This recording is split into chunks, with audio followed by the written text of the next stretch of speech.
재미있게 듣다 보면 늘어가는 성경 지식. 오케이, 좋았어. 안녕하세요, 장신 교태입니다. 오늘도 주님 안에서 행복한 하루 보내시길 기원하며 쉽고 재미있는 성경 강의 출발합니다. 요한복음에는 다른 복음서에는 없는 특별한 예수님의 기적들이 있는데요. 오늘 함께 살펴볼 내용인 소위 실로암 맹인 사건 역시 그 중에 하나입니다. 내용은 이렇죠. 예수님께서 길을 가시다가 맹인 한 사람을 만나십니다.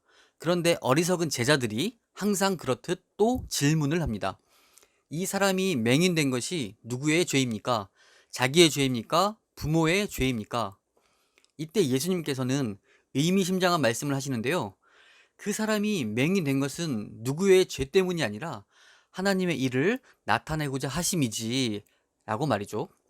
최근에 드라마 우리들의 블루스나 우영우를 통해서 또 장애인에 대한 인식들을 새롭게 하고 있는데요.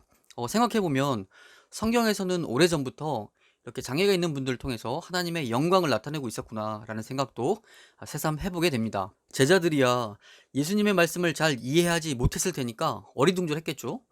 그러자 예수님께서 보란 듯이 침을 땅에 뱉으시고는 그 침 묻은 흙으로 반죽을 해서 그 맹인의 눈에 갑자기 바르시는 거죠. 맹인은 예수님의 이 행동을 당연히 보지는 못했겠죠. 그래도 옆에 있는 사람들이 하는 소리를 듣지 않았을까요? 아니 왜 침 뱉은 흙을 눈에 바르는 거지? 맹인이 그런 소리를 들었다면 분명히 기분이 나쁠 수도 있었겠죠. 그냥 흙을 눈에 발라도 기분이 나쁠 텐데 침까지 뱉은 흙이니까요. 지금이야 우리 눈에 예수님의 침이 묻은 흙을 바른다면 너무 기쁠 수 있겠지만 그 당시에는 그런 상황은 아니었을 겁니다. 게다가 예수님은 앞을 보지 못하는 맹인에게 한 가지 더 요구를 하십니다. 그것은 그 흙을 실로암이라는 연못에 가서 씻으라는 거죠.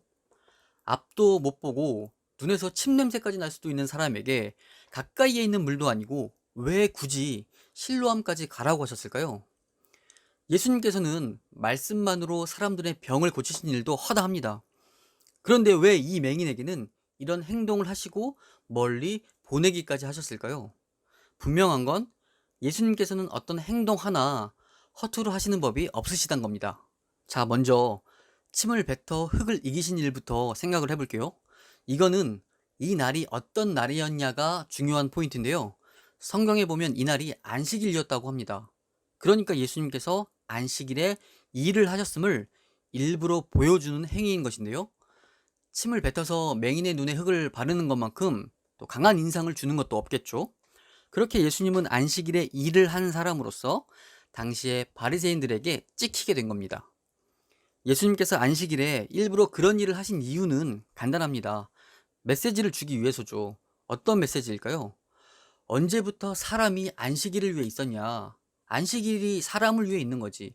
그리고 분명히 얘기하는데 안식일의 주인은 나야 라는 강한 메시지를 주신 것입니다. 율법의 정신과 하나님을 향한 사랑은 이미 없어진 지 오래고 형식적인 전통만 남아서 껍데기 신앙만 있었던 유대인들에게 일침을 가하시기 위해 이런 행동을 하신 겁니다.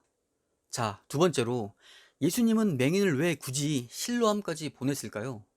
완전한 신이시자 완전한 인간이신 예수님이기에 맹인의 얼굴에서 침 냄새가 날 수도 있는데 왜 보이지도 않는 사람에게 멀리 실로암까지 가라고 했을까요?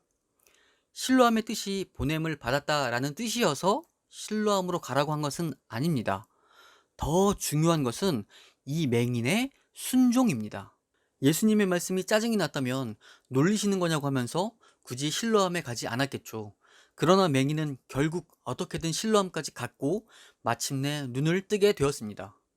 이 실로암 맹인의 사건이 우리에게 주는 가장 큰 의미는 바로 예수님의 말씀에 즉각적으로 순종하라는 것입니다.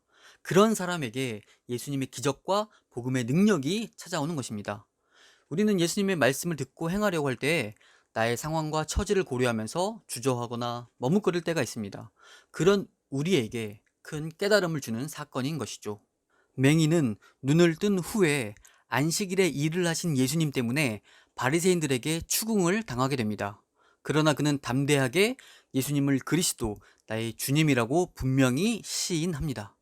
그리고 결국 그 마을에서 쫓겨나게 되지만 그는 진정한 제자로 거듭나게 됩니다.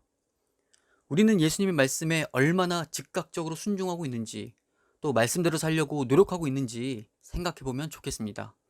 내가 다니는 교회의 전통 등을 중요시하면서 정작 예수님의 사랑이 없는 신앙생활을 하는 건 아닌지, 예수님의 본질을 보지 못하는 바리새인 같은 삶을 사는 건 아닌지 생각해보는 시간이 되기를 소망합니다. 오늘 여기까지입니다. 감사합니다. 장신 교태였습니다.